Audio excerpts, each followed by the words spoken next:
great-grandfather came up from Norway, came over and he helped rebuild the Chicago fire, and then he helped build a canal. Is that right? Between the Sturgeon Bay and Lake Michigan. So that's why he stopped. He bought land here because he reminded him of Norway. So that's why he stayed here. Is that the canal like Sherwood Point? Nope, that's right down here from Lake Michigan to the Sturgeon Bay Harbor. Nice. Yeah, and then he started doing this. Yeah. Yes. It's amazing that it's still going. Yep. Yeah. Sometimes it is. So what does a cherry season consist of? Are you referring to a cherry season now, or what it used to consist of?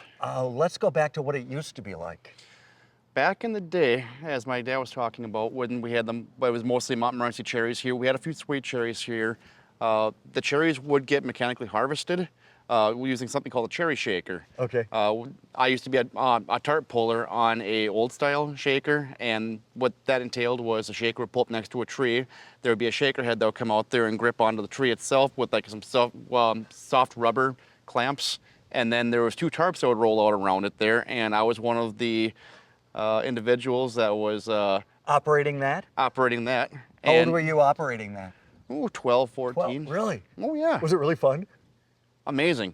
When I was 5 or 6 years old, I always wanted to be a tart puller, and when it came time to do it there, I mean, it only took us probably a week or so to shake all the cherries that we had. So the cherry picker of yesterday, is it the same cherry picker today?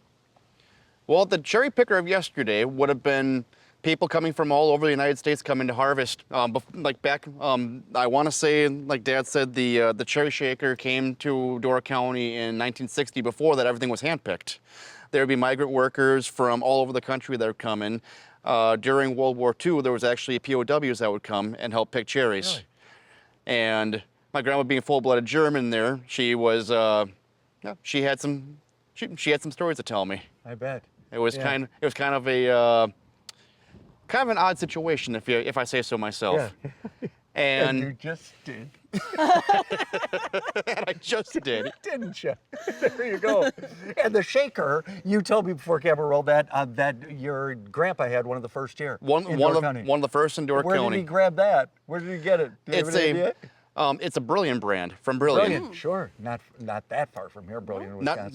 Not too far. Probably an hour and a half skip jump. I think tart cherries get kind of a bad taste in people's mouth there just because they're called tart cherry. Right. When in reality it should really be called semi-sweet. Okay.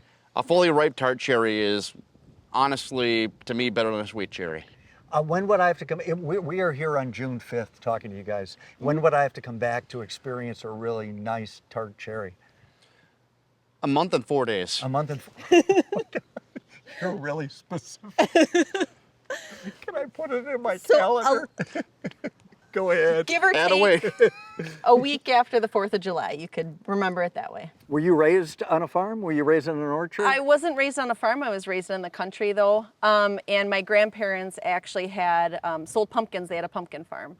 So I was able to get a lot of experience. Who knew that pumpkins and cherries were going to have a very similar work ethic? Is that right? Absolutely. It's good to know. I will quote you, you know. You will be like, what are you talking about?